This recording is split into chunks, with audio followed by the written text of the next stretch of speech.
নমস্কার, আমি সুকন্যা। শুরু করছি উত্তরের সংবাদ। বিস্তারিত সংবাদে যাওয়ার আগে দেখে নেব আজকের বিশেষ সংবাদ। জেলার স্বাস্থ্য পরিকাঠামোয় যুক্ত হলো আরও এক গুরুত্বপূর্ণ অধ্যায়। আলিপুরদুয়ার জেলা হাসপাতালে গতকাল উদ্বোধন করা হলো একটি অত্যাধুনিক ডায়ালিসিস ইউনিট।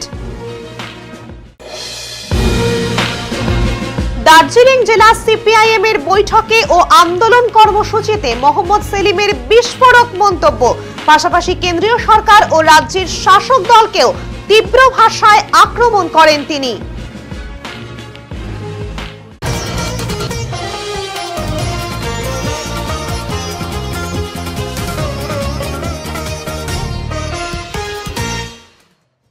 জেলার স্বাস্থ্য পরিকাঠামোয় যুক্ত হলো আরও এক গুরুত্বপূর্ণ অধ্যায়।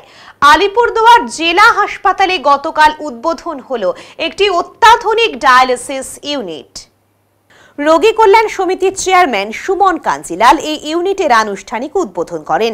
তার সঙ্গে উপস্থিত ছিলেন হাসপাতালের সুপার সহ অন্যান্য বিশিষ্ট চিকিৎসক এবং স্বাস্থ্য আধিকারিকেরা। নতুন এই ডায়ালিসিস ইউনিটে মোট 10টি উন্নত মানের বেড বসানো হয়েছে। জানা গিয়েছে প্রতিদিন প্রায় 40 জন রোগী এখানে ডায়ালিসিস পরিষেবা গ্রহণ করতে পারবেন। উল্লেখ্য, গত 5 বছর ধরে হাসপাতালে মোট 5টি ডায়ালিসিস মেশিন সচল ছিল। তবে অত্যাধিক ব্যবহারের কারণে সেগুলি একে একে বিকল হয়ে যায়। ফলে গত কয়েক মাস ধরে জেলা হাসপাতালে ডায়ালিসিস পরিষেবা সম্পূর্ণ বন্ধ ছিল। এই পরিস্থিতিতে রোগীদের চরম অসুবিধার মধ্যে পড়তে হচ্ছিল। অনেকেই বাধ্য হয়ে দূরের জেলায় বা বেসরকারি প্রতিষ্ঠানে চিকিৎসা নিতে যাচ্ছিলেন। নতুন এই উদ্যোগ শুধুমাত্র পরিষেবার পরিধি বাড়াবে না, বরং সাধারণ মানুষের জন্য সরকারি স্তরে নিরবিচ্ছিন্ন ও সুলভ চিকিৎসার পথে এক বড় পদক্ষেপ হিসেবেও চিহ্নিত হচ্ছে। রোগী কল্যাণ সমিতির চেয়ারম্যান সুমন কাঞ্জিলাল জানান, আমাদের মূল লক্ষ্য সাধারণ মানুষের জন্য উন্নত ও সাশ্রয়ী চিকিৎসা পরিষেবা নিশ্চিত করা। এই ইউনিট চালু হওয়ার ফলে বহু রোগী উপকৃত হবেন এবং দূর দূরান্তে আর যেতে হবে না। স্বাস্থ্যকর্মী থেকে শুরু করে সাধারণ মানুষ সকলেই এই পদক্ষেপকে স্বাগত জানিয়েছেন। এটি নিঃসন্দেহে আলিপুরদুয়ারবাসীর জন্য এক গুরুত্বপূর্ণ এবং ইতিবাচক খবর। আমাদের বাংলার প্রথম মুখ্যমন্ত্রী, বাংলার নবরূপকার ডক্টর বিধানচন্দ্র রায়ের একই সঙ্গে জন্মদিন এবং মৃত্যুদিন। আজকের এই পবিত্র দিনটিতে আমাদের আলিপুরদুয়ার জেলা হাসপাতালে বাংলার মাননীয় মুখ্যমন্ত্রী মমতা বন্দ্যোপাধ্যায়ের আশীর্বাদে ডায়ালিসিস 10টা অত্যাধুনিক মেশিন আজকে থেকে চালু হলো। এই পরিষেবা দীর্ঘদিন আগেই মুখ্যমন্ত্রী আমাদেরকে দিয়েছিলেন, কিন্তু বিগত প্রায় 3-4 মাস ধরে পর্যায়ক্রমে পুরনো মেশিনগুলো খারাপ হতে শুরু করে। সেই মেশিনগুলোকে ঠিক করা সম্ভব হচ্ছিল না। এই পরিস্থিতি বিচার বিবেচনা করে মাননীয় মুখ্যমন্ত্রী 10টি অত্যাধুনিক ডায়ালিসিস মেশিন আলিপুরদুয়ার জেলা হাসপাতালকে দিয়েছিলেন। কিন্তু সেই মেশিন নতুন সেট করে শুরু করা, নতুন আরও প্ল্যান্ট, নতুন ওয়াটার ট্যাঙ্ক, নতুন বিল্ডিংয়ের এই যে চেহারা আপনারা দেখছেন, সেই সব করবার জন্য ন্যূনতম প্রয়োজনীয় কিছুদিন সময় লেগেছে। তারপর এই নতুন মেশিন, যেটা একটা জীবনদায়ী পরিষেবা, সেই জীবনদায়ী পরিষেবা ঠিকঠাক আছে কিনা সেটাও রাজ্য স্বাস্থ্য দপ্তরের পক্ষ থেকে ইন্সপেকশন করে এনওসির অপেক্ষায় আমরা ছিলাম। কারণ একটা অত্যন্ত গুরুত্বপূর্ণ এই পরিষেবা যদি সুচারুরূপে ঠিকঠাক না হয় তাহলে অনেক সমস্যা হতে পারে। তাই বিশেষজ্ঞদের মতামত এবং তাদের এনওসির পর গতকাল মাননীয় মুখ্যমন্ত্রীর নির্দেশে রাজ্য স্বাস্থ্য দপ্তর এই নতুন 10টি ডায়ালিসিস মেশিনকে চালু করবার সবুজ সংকেত দিয়েছেন। তাই আজকে 1 জুলাই চিকিৎসক দিবসের দিন আজকে ডায়ালিসিস পরিষেবা চালু হয়ে গেল। এ কারণে আমরা সবাই সর্বান্তকরণে বাংলার মুখ্যমন্ত্রী মমতা বন্দ্যোপাধ্যায়কে ধন্যবাদ এবং প্রণাম জানাচ্ছি। কিন্তু এখন খুবই আনন্দের কথা যে আমাদের এই 10টা মেশিন একেবারেই নতুন এবং অত্যাধুনিক মেশিন। এটা দিয়ে আমরা আশা করছি আগামী 5-7 বছরের মধ্যে কোনো সমস্যাই হবে না। এবং আপনারা জানেন যে আমরা মোটামুটি আমাদের আগে পেশেন্ট লোড ছিল 5টা মেশিনের উপর প্রায় 70 জন। সেক্ষেত্রে আমাদের এখন এই 10টা মেশিন মানে আমরা 140 জন পেশেন্টের লোড নিতে পারবো। যেহেতু ফালাকাটা বা কোচবিহারে বা দিনহাটাতেও ডায়ালিসিস ইউনিট আছে, তাহলে আমাদের পেশেন্ট লোড কিন্তু এই 70-80 উপরে উঠবে না। সেটা যদি হয় তাহলে খুব স্মুথলি, খুব ভালোভাবে আমরা হচ্ছে সার্ভিসটা দিতে পারবো, সেটাই আমরা আশা করছি। এই কতদিন আপনারা কিভাবে সমস্যাটা কিভাবে অ্যাকচুয়ালি এর আগে যে মেশিনগুলো জানেন তো একসঙ্গে তার খারাপ হয়নি, এবং আস্তে আস্তে যখন খারাপ হতে শুরু করে, কোনো এই পুরোনো মেশিনের পুরোনো দিনের পার্টসগুলো পাওয়া যায় না। আপনারা জানেন যে গাড়ির ক্ষেত্রেও এটাই হয়, পুরোনো মডেলের পার্টস পাওয়া যায় না, তেমনি পুরোনো মেশিনেরও এরকম পার্টস পাওয়া যায় না, যার ফলে কোনো মেশিনের হয়তো কোনো একটা পার্টস খুলে আর অন্য একটা মেশিনকে, মানে যেটাকে বলে কম্বিনেশন করে আর কি, ওই কি বলে অ্যাসেম্বল করে করে আমার মেশিনগুলোকে ঠিক করে করে চালাতে চালাতে আস্তে আস্তে সেটাতে একটাতে এসে দাঁড়িয়েছে। যাক, এখন আর পুরোনো কথা, সেসব আর দুঃখের কথা মনে রেখে লাভ নেই। এখন খুবই আনন্দের খবর যে আজকে থেকেই আমাদের 10টা মেশিন চালু হয়ে গেল এবং পেশেন্ট সার্ভিস ভালো হবে, সবাই উপকৃত হবে। এখন তার কুচবিহার বা ফালাকাটা এখন আর দরকার নেই, আমরা প্রশ্নই আসছে না, আমাদের কাছে সবাই ফিরে আসবে। যারা ফেরত চলে গেছে তারা অবশ্যই ফিরে আসবে, এবং অলরেডি ওদেরকে দিয়ে আমরা ফোন করিয়েছি যাতে তারা সবাই ফিরে আসে। এবং যেহেতু আলিপুরদুয়ার ডায়ালিসিস ইউনিটের একটা আলাদা সুনাম আছে, যার ফলে আমাদের অন্যান্য জেলা থেকেও, পাশের জেলা থেকেও প্রচুর পেশেন্ট আমাদের এখানেই ডায়ালিসিস নিতে আসে। কারণ এগুলো তো অনেক কিছুর উপরে ডিপেন্ড করে, সার্ভিস, তারপর যেহেতু বিনা পয়সায় সম্পূর্ণ, আপনারা জানেন সম্পূর্ণ বিনা পয়সায় সার্ভিসটা দেওয়া হয়, এবং ব্যবহার সব কিছু মিলেমিশে আলিপুরদুয়ারের একটা আলাদা সুনাম আছে। সেই জন্যই সব পেশেন্টই এখানে ফিরতে চাইছে। এবং আমরা আপনারা জানেন যে কালকে সন্ধ্যের সময় আমরা খবর দিয়েছি, সন্ধ্যের সময় খবর পেয়েই কিন্তু দেখছেন প্রত্যেকটা বেডেই পেশেন্ট, মানে 10 জন কিন্তু অলরেডি ঢুকে গেছে, আরও হয়তো বাইরে বসে আছেন। তার মানে বুঝতেই পাচ্ছেন যে এখানকার উপরে একটা সবার একটা আলাদা টান আছে আর কি। দার্জিলিং জেলা সিপিআইএম এর বৈঠকে এবং আন্দোলন কর্মসূচিতে মোহাম্মদ সেলিমের বিস্ফোরক মন্তব্য। দার্জিলিং জেলা কমিটি সিপিআইএম এর এক গুরুত্বপূর্ণ বৈঠক অনুষ্ঠিত হলো। এদিন দুপুরে শিলিগুড়ির অনিল বিশ্বাস ভবনে অবস্থিত জেলা সিপিআইএম কার্যালয়ে এই বৈঠক হয়।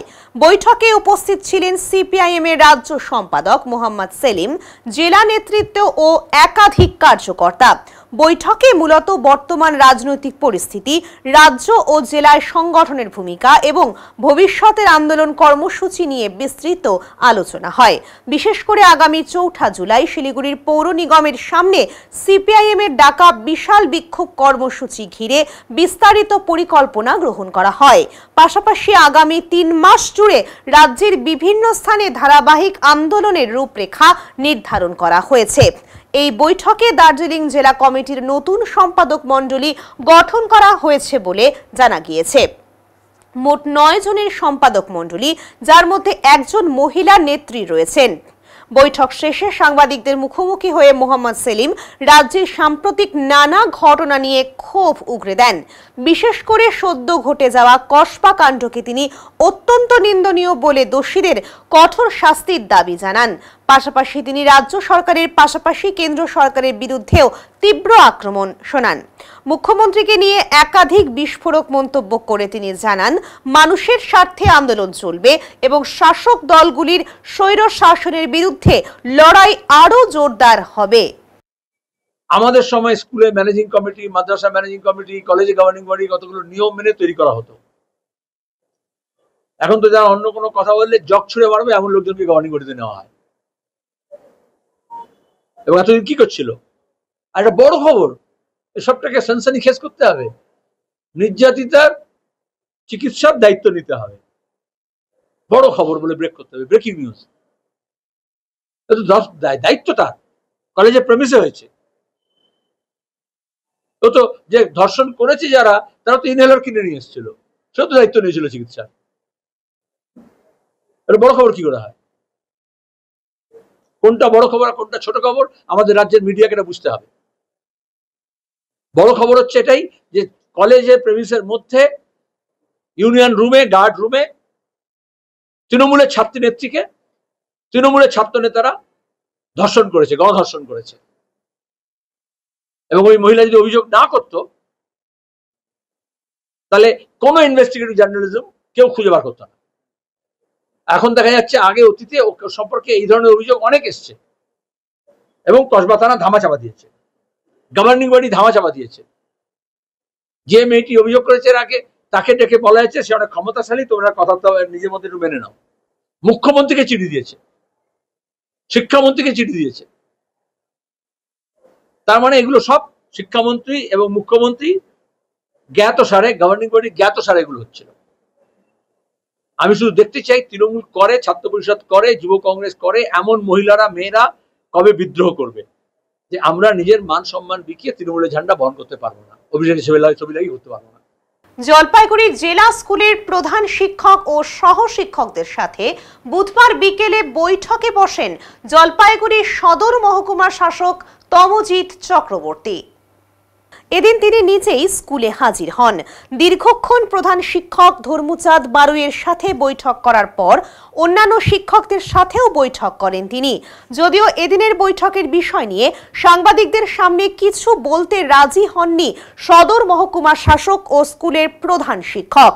প্রসঙ্গত উল্লেখ্য, সম্প্রতি স্কুলের ম্যানেজিং কমিটির সদস্য মনোনয়নকে ঘিরে উত্তেজনা ছড়িয়েছিল স্কুলে। বৈঠক চলাকালীন স্কুলের এক শিক্ষিকাও আহত হন বলে সূত্রের খবর। উল্লেখ্য, 2018 সালের পর স্কুলে ম্যানেজিং কমিটি গঠিত হয়নি বলে অভিযোগ। নতুন করে ম্যানেজিং কমিটি গঠনের জন্যই বৈঠক ডেকেছিলেন স্কুলের প্রধান শিক্ষক, কিন্তু সেদিনই আলোচনা চলাকালীন সমস্যা তৈরি হয়। যদিও আজকের বৈঠকের সাথে ওই দিনের ঘটনার কোনো সম্পর্ক রয়েছে কিনা তা নিয়ে স্পষ্ট কেউ কিছু বলেননি। প্রধান শিক্ষক ধর্মচাঁদ বারুই বলেন, এসডিও সাহেব এসেছিলেন, ডেভেলপমেন্ট নিয়ে বিভিন্ন কথাবার্তা হয়েছে। মহকুমা শাসক বলেন, মুখ্যমন্ত্রী মমতা বন্দ্যোপাধ্যায় চাইছেন প্রতিটি স্কুলই ভালো করে চলুক, এই স্কুলটিও নিশ্চয়ই ভালোভাবেই চলবে। আমি কিছু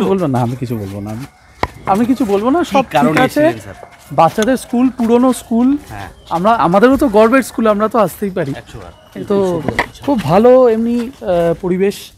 স্যার, একটা দুদিন আগে এখানে একটা ঘটনা ঘটেছে, শুনেছেন শিক্ষকদের মধ্যে হাতাহাতি। এগুলো নিয়ে আমি কিছু বলতে পারবো না। কিছু বলতে হ্যাঁ না না না ভালো পড়াশোনা নিয়ে জিজ্ঞেস করো, আমি বলতে পারবো, বাকিগুলো বলতে পারবো না। না আমি কিছু বলবো না এটা নিয়ে। 4 ঘন্টা মিটিং এ কি সমস্যা কাটলো স্কুলে? এইগুলো নিয়ে বলতে পারবো না। সব কিছু আমরা বললে তো সমস্যা।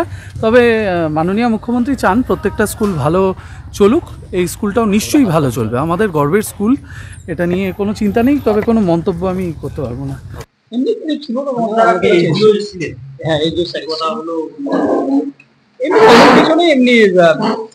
কথা হলো আর কি, ঠিক আছে। কোনো নির্দেশ কিছু দিলেন? বললাম স্যার, আজকে এসডিও সাহেব এলেন, কেন, কি বিষয়ে আসা হলো? দেখুন, এই বিষয়টা তো আমি বলতে পারবো না। স্যার এসে স্যারই যদি বলেন স্যারই বলবেন, ঠিক আছে।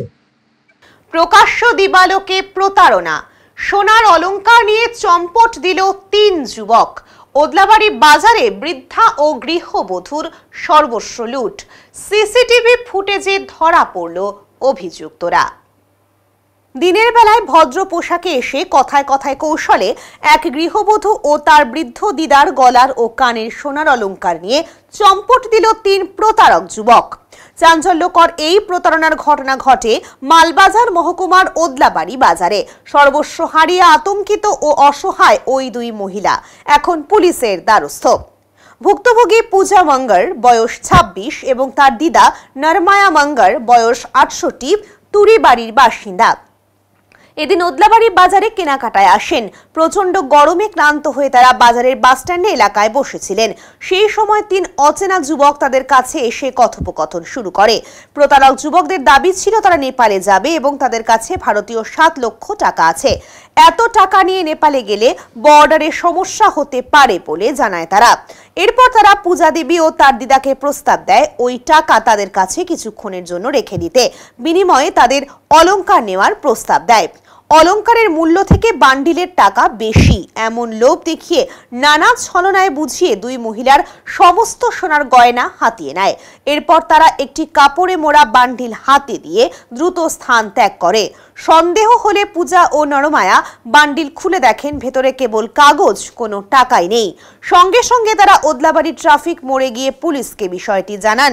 ওদলাবাড়ি ট্রাফিক গার্ডের সহায়তায় স্থানীয় সিসিটিভি ফুটেজ খতিয়ে দেখে 3 অভিযুক্ত যুবকের ছবি হাতে পেয়েছে পুলিশ। পুলিশ সূত্রে জানা গেছে, প্রাথমিকভাবে বোঝা যাচ্ছে অভিযুক্তরা বাইরের জেলার বাসিন্দা। তাদের খোঁজ তল্লাশি শুরু হয়েছে। পাশাপাশি স্থানীয় বাসিন্দাদের এই ধরনের প্রতারণা সম্পর্কে সতর্ক থাকতে অনুরোধ জানিয়েছে প্রশাসন। পূজার প্রতিবেশী মুক্তি ছেত্রী বলেন, ওরা খুব সাধারণ গৃহবধূ, দিন দুপুরে এমনভাবে সর্বস্ব হারাবে ভাবতেই পারছি না। পুলিশ যাতে দোষীদের ধরতে পারে আমরা সেই আশাই করছি। এই ঘটনায় আবারও স্পষ্ট হলো প্রতারক চক্র এখন শহরের ভিড় ও গরমের সুযোগ নিয়ে সাধারণ মানুষকে নিশানা করছে। সাধারণ মানুষের সচেতনতা ও পুলিশের দ্রুত পদক্ষেপে পারে এমন ঘটনার পুনরাবৃত্তি আটকাতে। उन लोग के साथ उन लोग आया था, तीनों आदमी आया था। तीनों आके बोल रहा था मेरे पास पैसा है और इधर का पैसा चेंज नहीं है, हम लोग चेंज करेगा बोल रहा था, ठीक है।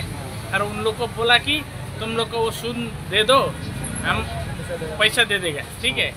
वैसा बोल के उन लोग के साथ लेके चला गया। कितना क्या क्या सामान लिया? 3 तो अंगठी लिया, 2 तो कान का लिया और 1 तो मंगलसूत्र का वो तिलरी है ना, वो लेके गया। वो कितना पैसा दे के बोला दिया था? वो 7 लाख बोला था। अभी वो क्या मिला? 7 लाख है उसमें? 7 लाख तो उसमें पेपर है खाली। खाली पेपर है। हाँ। कहाँ पर हुआ? बाजार में हुआ ना? यहाँ पर ही हुआ था। वो जो हम लोग का ट्रैफिक सिग्नल है उसका पास में हुआ था। उसका पहचान हुआ अभी जो गया? अभी जो फोटो तो मिल रहा है सीसी कैमरा में? सीसी कैमरा में। जान पहचान लग रहा है क्या? नहीं हो तो पुलिस को कंप्लेन किया है आप लोग? हाँ, पुलिस को तो बोला है। आपका नाम? मेरा नाम मुक्ति है, मुक्ति क्षेत्र है, तोरीबारी। उसका घर भी पूरी तोरीबारी एक ही गाँव है। पैसा 1 रुपियाँ पाएन रहेछ होइन, कहिले 1 रुपियाँ पाएन, उसले चाहिँ त्यहाँदेखि चाहिँ मालिकको पैसा चाहिँ चोरेर लिएर आएको रहेछ भनेर अनि हामीलाई डर पनि लागिरहेको थियो। अन्त त्यहाँदेखि चाहिँ मलाई त्यहाँदेखि चाहिँ चोरेर लिएर आएको भन्यो। अन्त त्यहाँ उसले पैसा पनि साट्नु पाउँदैन अनि उसलाई काकाडी भित्र पस्यो भने त पैसा उयो हुन्छ के अरे काकाडी भित्रको पुलिसहरूले खाइदिन्छ, अलिक बरु हामी नै केही सहयोग गरिदिउँ न भने उसले। अन्त त्यहाँदेखि चाहिँ काकाडी भित्र जाने गाडीमा हालिदिउँ बहिनी भन्यो। अनि उहाँ पर पाउँछ काकाडी भित्र जाने गाडी, डाइरेक्ट सानो गाडीमा जाइहाल्छ भने होइन मैले। अन्त त्यहाँदेखि चाहिँ आउनु नि बहिनी कहाँ पाउँछ भने हामी त आउँदैनौँ भने होइन, पर बसिरहेको छ हामी चाहिँ, पर हाम्रो स्ट्यान्डमा बसिरहेको थिएँ। अन्त आउनु नि भने हामीलाई बोजू र मलाई बोलायो होइन। अन्त त्यहाँदेखि चाहिँ उहाँ पाउँछ भने त्यहाँदेखि त्यो मान्छेले पनि यहाँ राख्यो। अन्त पुलिसले उसलाई मलाई भन्यो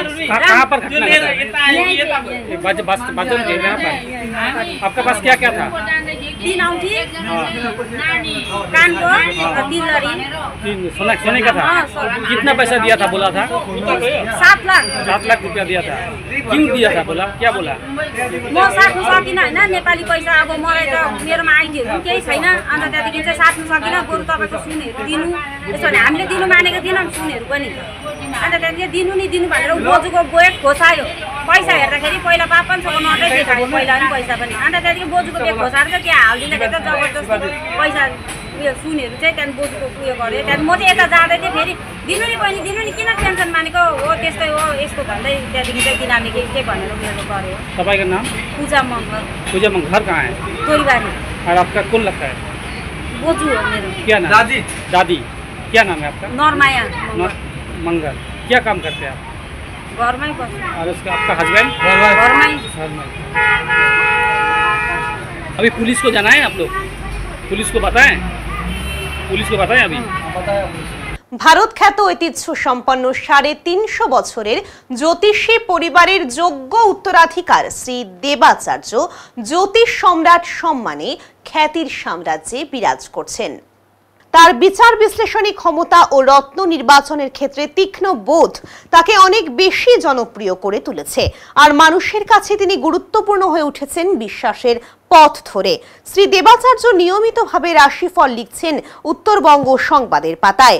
13 বছর ধরে জলপাইগুড়ির মানুষের সাথে অভিজ্ঞতার ভিত্তিতে নিজের গ্রহণযোগ্যতা বাড়িয়ে চলেছেন ভাগ্য গণনার নিরিখে। এছাড়াও নিয়মিতভাবে বসছেন ধূপগুড়িতে।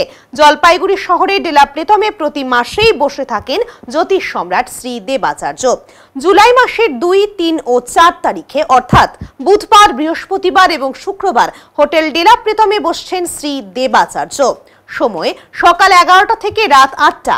আগ্রহী মানুষেরা তার সঙ্গে দেখা করতে চাইলে SMS এর মাধ্যমে নিজের নাম এবং ঠিকানা লিখে পাঠিয়ে যোগাযোগ করুন এই নম্বরে 9434317391 এবং 9163667741। নমস্কার, আমি দেবাচার্য। আপনাদের ভালোবাসায় দেখতে দেখতে বহু বছর হয়ে গেল আমি জলপাইগুড়িতে আসি। আমি শ্রী দেবাচার্য একটা কথাই বলবো, আপনাদের ভালোবাসায় এবং বহুদিন যাবৎ ধরে আমি জলপাইগুড়িতে বসছি, শুধু তা নয়, নর্থ বেঙ্গল, কলকাতা ছাড়া উত্তরবঙ্গ, দক্ষিণবঙ্গ এবং পশ্চিমবঙ্গের বাইরেও বেশ কয়েকটা জায়গায় আমি বসি। আমি প্রথমত বলবো, আজকে সবাইকে আমার জানাই অন্তরের ভালোবাসা, শুভেচ্ছা। সবাই ভালো থাকুন, সুস্থ থাকুন, সবাইকে নিয়ে সুন্দর জীবনযাপন করুন। আমি মনে করি আমি জ্যোতিষ চর্চায় রয়েছি বহু বছর এবং আমরা বংশ পরম্পরা অ্যাস্ট্রোলজার এবং সাহিত্য চর্চা এবং জ্যোতিষ চর্চা এটা আমার পরিবারের অঙ্গ। সেই পরিবারের সন্তান দেবাচার্য। আপনাদের এখানে আমি ডিলাপিতমে বসি। যদি জ্যোতিষ সংক্রান্ত বিষয়ে যে কোনো বিষয়ে আপনারা জানতে চান বা জানার আগ্রহ থাকে, পিওর জ্যোতিষ শাস্ত্র অনুযায়ী, আমি ওই তন্ত্র বশীকরণ নই, পিওর অ্যাস্ট্রোলজিক্যাল সাবজেক্টের উপরে কাজ করি। যদি মনে হয় আপনার সন্তানকে সঠিক পথ তাকে দেখাবেন, যদি মনে হয় আপনার জীবনটাকে নতুনভাবে গড়ে তুলবেন, বা আপনার কোনো কারণে গ্রহ জ্যোতিনতার বিভিন্ন রকম সমস্যায় আপনি পড়ে আছেন, তাহলে আপনি যদি মনে করেন একবার আমার কাছে আসতে পারেন। নিঃসন্দেহে আমি আপনাদের ঘরের ছেলেরই মতন, এবং আমি দেবাচার্য বলছি, অবশ্যই আপনাদের ভালো হবে। এখন নিয়ে নেব ছোট্ট একটা বিরতি, ফিরে আসছি বিরতির পর, সঙ্গে থাকুন। সব সময় সব দিকের সব খবর পেতে সাবস্ক্রাইব করুন, বেল আইকনটি প্রেস করে আপডেট থাকুন।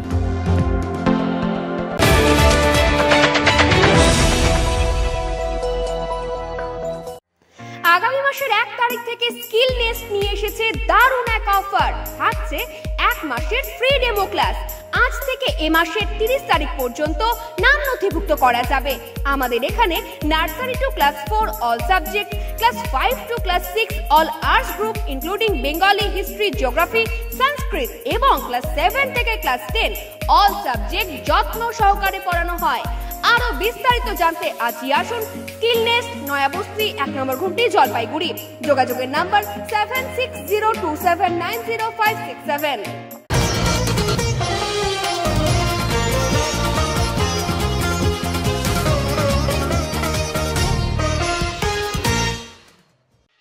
তরমুজ ভর্তি লরি উল্টে গেল বাগডোগরার বিহার মোড়ে, আহত চালক সহ চালক। মঙ্গলবার রাত প্রায় 10:30 নাগাদ বাগডোগরার বিহার মোড়ে দুর্ঘটনার কবলে পড়ে একটি তরমুজ বোঝাই লরি। জানা গিয়েছে, হরিয়ানা থেকে বিপুল পরিমাণ তরমুজ নিয়ে শিলিগুড়ির দিকে যাচ্ছিল লরিটি। বিহার মোড় এলাকায় নিয়ন্ত্রণ হারিয়ে প্রথমে একটি টোটোর সঙ্গে ধাক্কা লাগে, তারপরে রাস্তার উপরে উল্টে যায় লরিটি। লরি উল্টে পড়ায় রাস্তার উপর ছড়িয়ে ছিটিয়ে যায় তরমুজের স্তূপ। ঘটনার জেরে কিছুক্ষণ বন্ধ হয়ে যায় যান চলাচল। খবর পেয়ে ঘটনাস্থলে পৌঁছয় বাগডোগরা থানার পুলিশ। আহত অবস্থায় লরির চালক ও সহচালককে উদ্ধার করে হাসপাতালে পাঠানো হয়েছে। পুলিশ সূত্রে জানা গিয়েছে, দুর্ঘটনার তদন্ত শুরু হয়েছে। ক্ষতিগ্রস্ত টোটো চালক ও অন্য কেউ আহত হয়েছেন কিনা তাও খতিয়ে দেখা হচ্ছে।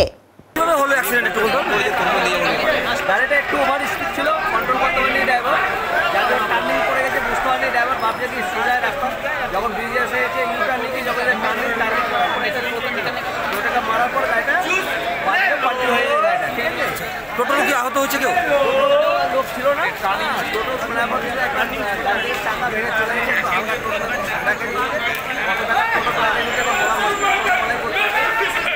আপনার নাম? আমার নাম শিলিগুড়ি পুর নিগমের 34 নম্বর ওয়ার্ডের একটি বহু তলের মিটার ঘরে অগ্নিকাণ্ডের ঘটনায় চাঞ্চল্য ছড়ালো এলাকায়। মঙ্গলবার সন্ধ্যায় এই অগ্নিকাণ্ডের ঘটনায় তীব্র চাঞ্চল্য ছড়ালো এলাকায়। জানা গেছে, এদিন স্থানীয়রাই প্রথম এই ঘরে ধোঁয়া বের হতে দেখে। পরে এলাকার এক ব্যক্তি প্রথমে আগুন নেভানোর কাজে হাত লাগায়। পরে খবর দেওয়া হয় দমকলকে। দমকলের একটি ইঞ্জিন এসে বিদ্যুৎ সংযোগ বন্ধ করে আগুন নিয়ন্ত্রণে আনে। এইটা তো আমাদের বলার ব্যাপার নেই, আমরা দেখলাম যে আপনার যদি কিছু বলার থাকে আপনার অফিসে আসুন, অফিসে আমাদের আধিকারিক আছে। এখন এসে আমরা যেটা দেখলাম সেটা হচ্ছে মোটামুটি ওনারা নিভিয়ে দিয়েছে, তো ধোঁয়াটা কিছুটা ছিল। তো আমরা গিয়ে দেখলাম ইলেকট্রিসিটি বোর্ড তখন চলে এসছে। তো আমরা প্রথমে ট্রান্সফর্মারটা ওনাদেরকে বন্ধ করে, ট্রান্সফর্মারটা বন্ধ করার পরে লাইনটা কাট অফ করার পরে ওখানে যে ধোঁয়া উঠছিল সেগুলো আমরা জল দিয়ে নিভিয়ে দিয়েছি। আপাতত এখন যা দেখা যাচ্ছে তাতে আগুন নেই, ঠিক আছে। ইলেকট্রিসিটি বোর্ড আর রয়েছে এখানটা, ওনারা বাকিটা দেখে নিয়েছে। মিটারে আগুনটা লেগেছে। ঠিক আছে, আমরা সফল। জাপানের লাখ টাকার আম জলপাইগুড়ির মাটিতে ফলিয়ে তাক লাগালো জলপাইগুড়ির এক গৃহবধূ। লাখ টাকার আম ফলিয়ে নিজেও অবাক সে। গরমকাল পড়লে সবার আগেই মাথায় আসে আমের কথা।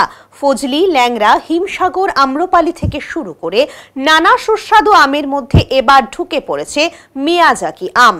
আমের জায়গা হিসেবে এমনিতেই মালদার সুনাম বেশ পুরনো, আর সেখানেই এবার মিষ্টতায় ভরা মিয়াজাকি আমের ফলন শুরু হয়েছে। দুর্লভ এই মিয়াজাকি আম নিজের বাড়িতেই ফলিয়ে নজর কাড়লেন জলপাইগুড়ি সরকার পাড়ার গৃহবধূ অঙ্কিতা বণিক। সিঁদুরে লাল রঙের মতো প্রজাতির আম অন্যান্য আমের থেকে অনেকটাই আলাদা। বিশ্বের অন্যতম দামি এই আম সোনার থেকেও বেশি দামি। লক্ষাধিক টাকা জাপানের সেই মিয়াজাকি আম এবার ফলেছে জলপাইগুড়িতে। দুর্লভ এই আম নিজের বাড়ির বাগানে ফলাতে পেরে অত্যন্ত খুশি অঙ্কিতা। এর পেছনে রয়েছে এক গল্প। অঙ্কিতা দেবীর বাড়ির চারপাশে যে বিভিন্ন ধরনের আম গাছ তা তিনি উপহার পেয়েছেন মালদা থেকে।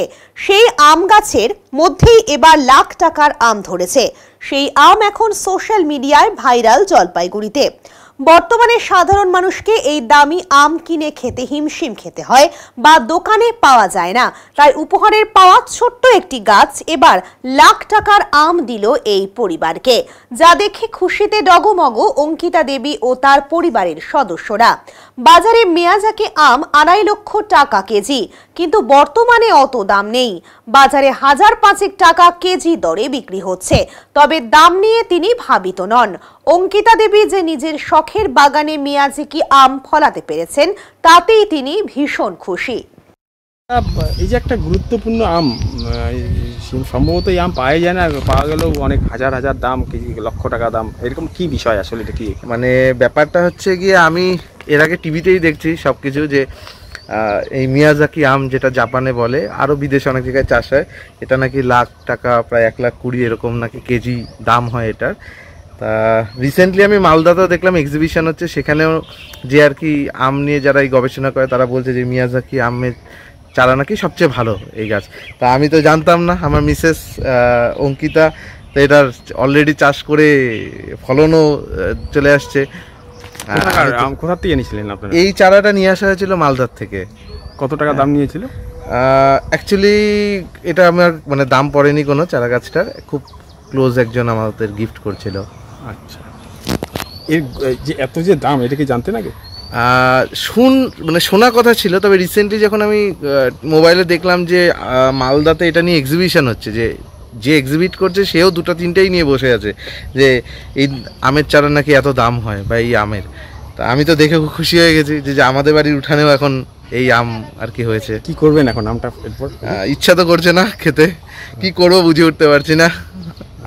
এর বয়স কত গাছটি? গাছটার বয়স হয়েছে আমাদের এই বাড়িতে 7 মাস চলছে। 7 মাসেই ফলন? হ্যাঁ, 7 মাসেই ফলন দিয়ে দিয়েছে। কি নাম আপনার? আমার নাম বিজিত চক্রবর্তী। শিলিগুড়িতে চলন্ত টোটো থেকে মহিলার ব্যাগ ছিনতাই, ধৃত 2 দুষ্কৃতী। শিলিগুড়ি উত্তরকন্যার সামনে চলন্ত টোটো থেকে এক মহিলার ব্যাগ ছিনতাইয়ের ঘটনায় ব্যাপক চাঞ্চল্য ছড়ালো শিলিগুড়িতে। বাইকে করে এসে টোটোতে বসে থাকা মহিলার ব্যাগ ছিনিয়ে নিয়ে পালিয়ে যায় 2 দুষ্কৃতী। ঘটনার পর ওই মহিলা শিলিগুড়ি নিউ জলপাইগুড়ি এনজেপি থানায় অভিযোগ দায়ের করেন। অভিযোগের ভিত্তিতে তদন্তে নামে পুলিশ। তদন্তে নেমে মঙ্গলবার রাতে এনজেপি থানার পুলিশ শিলিগুড়ি কাওয়াখালী ও শক্তিগড় এলাকার বাসিন্দা বাপ্পা রায় ও বিশ্বজিৎ রায়কে গ্রেফতার করে। ধৃতদের হেফাজত থেকে উদ্ধার হয়েছে ছিনতাই করা নগদ 3010 টাকা, একটি মোবাইল ফোন এবং অপরাধে ব্যবহৃত একটি বাইক। বুধবার ধৃতদের জলপাইগুড়ি আদালতে তোলা হয়। পুলিশ জানিয়েছে এই ছিনতাই চক্রে আর কেউ জড়িত রয়েছে কিনা তা খতিয়ে দেখা হচ্ছে। গোটা ঘটনার তদন্ত চলছে।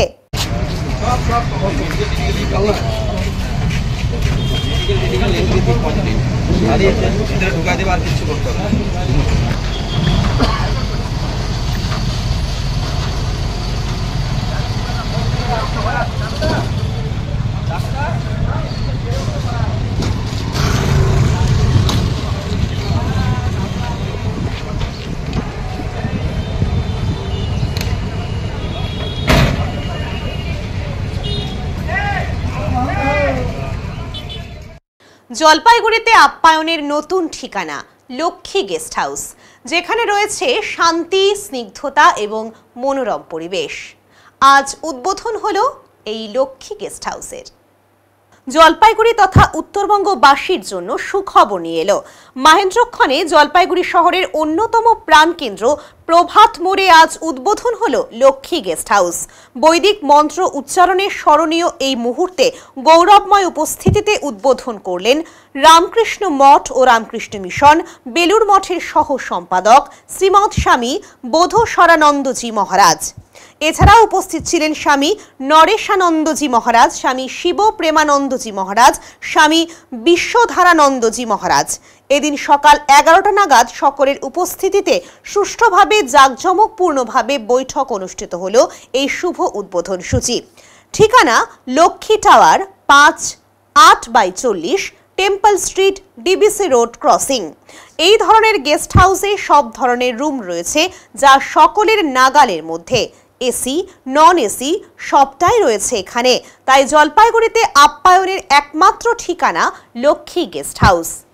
এটা এই যে ইনগ্রেশন হলো এখানে জলপাইগুড়ি না, এটা খুব দরকার ছিল এটা, কারণ অনেক যারা ট্যুরিস্ট আসে, কাজে কর্মে আসে, কাজে ওদের এখানে থাকতে খুব সুবিধা হয়। আর বেস্ট যেটা করেছে খুব মানে এলিগেন্ট, বুঝা যায়, খুব এটা টেস্ট আছে, তো আমার খুবই ভালো লেগেছে। রুমগুলো কেমন দেখলেন? আর রুম তো খুবই সুন্দর, খুবই কমফোর্টেবল, যারা আসবে তাদের আর রেটও দেখুন খুব রিজনেবল, খুব রিজনেবল রেট। যারা আসবে তাদের উদ্দেশ্যে কি বলবেন আপনি? না, যারা আসবে ওদের তো খুবই ভালো লাগবে তোদের, হ্যাঁ বুঝলেন। তো বলছি যে আজকে এটা কি বিষয় রয়েছে? আজকে আমাদের লক্ষ্মী টাওয়ার একটা প্রপার্টি ওপেন হলো, তার মধ্যে লক্ষ্মী গেস্ট হাউস বলে আমরা একটা গেস্ট হাউস করেছি সুলভ মূল্যে এবং সবচেয়ে ভালো এবং জলপাইগুড়ির সবচেয়ে বেস্ট গেস্ট হাউস এটা। এখানটায় সব রকম ফ্যাসিলিটি থাকছে, আমরা ফুডিং থেকে শুরু করে সব কিছুই আমরা ব্যবস্থা করে দেবো গেস্টের জন্য। গেস্ট হাউস মানে এটা না যে শুধু অনলি লজিং, গেস্টরা অর্ডারও করতে পারবেন, আমরা খাওয়াও এনে দিব, আমরা সব রকমই ফ্যাসিলিটি ওনাদেরকে প্রোভাইড করব। কতগুলো রুম রয়েছে? আমাদের এখানে 20টা রুম আছে, স্যুট রুম আছে, প্লাস এমনি নর্মাল লাক্সারি রুমসও আছে, প্লাস ডিলাক্স রুম আছে, প্লাস স্ট্যান্ডার্ড রুমও আছে, 3 বেডেড 4 বেডেড সব রকম টাইপের রুম আছে। উত্তরবঙ্গের বাসী বা জলপাইগুড়ির জন্য কি বলবেন?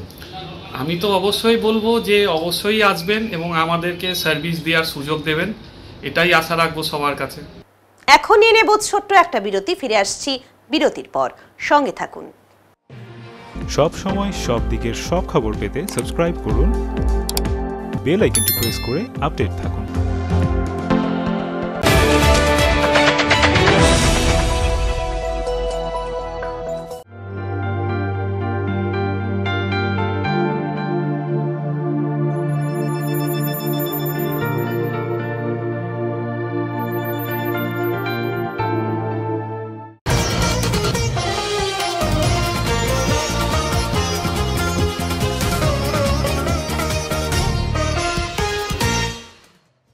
বিভিন্ন দাবিতে ডিপিএসসিতে বিক্ষোভ প্রদর্শন করল নিখিলবঙ্গ প্রাথমিক শিক্ষক সমিতির সদস্যরা।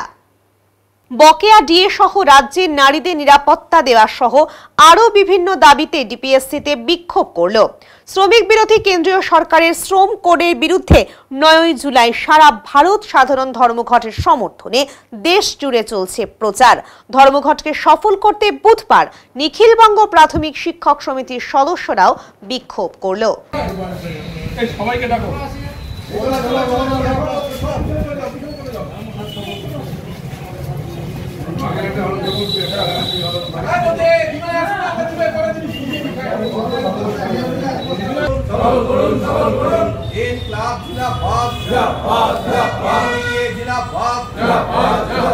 আগামী 4 তারিখ পেন ডাউন কর্মসূচি সফল করুন।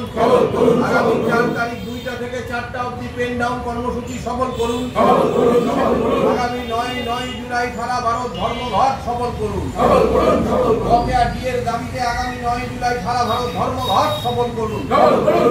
রোববার 2009 এরিয়ারের টাকা অবিলম্বে দেওয়ার দাবিতে আগামী 9 জুলাই সারা ভারত ধর্মঘট সফল করুন। সমস্ত শূন্য পদে অবিলম্বে শিক্ষক নিয়োগ করতে হবে। শূন্য পদে অবিলম্বে অবিলম্বে শিক্ষক নিয়োগ করতে হবে, কন্ট্রাকচুয়াল কর্মচারীদের অবিলম্বে পার্মানেন্ট করতে হবে, লড়াই সংগ্রাম চলছে চলবে, সংস্থা বেসরকারীকরণের বিরুদ্ধে আমাদের লড়াই সংগ্রাম চলছে চলবে, বিরুদ্ধে সমস্ত মানুষ এক হও, মান্নার খুনিদের অবিলম্বে গ্রেফতার করতে হবে, 9 বছরের শিশু ক্লাস 4 চতুর্থ শ্রেণীর কন্যাকে খুনিদের অবিলম্বে গ্রেফতার করতে হবে, কসবা ল কলেজের ছাত্রী ধর্ষণের প্রতিবাদে দিকে দিকে গণপ্রতিরোধ গড়ে তুলুন, শিক্ষা ক্ষেত্রে অরাজকতার বিরুদ্ধে সমস্ত মানুষ এক হও। এখন দেখে নেব আজকের আবহাওয়ার সংবাদ।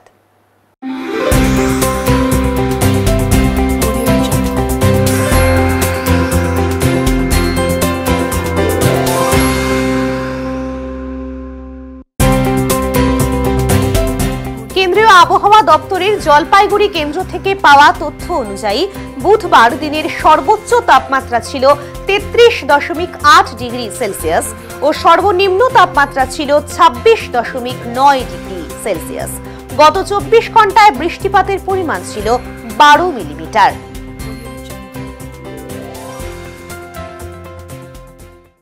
শেষ করবার আগে আজকের বিশেষ সংবাদ আরো একবার।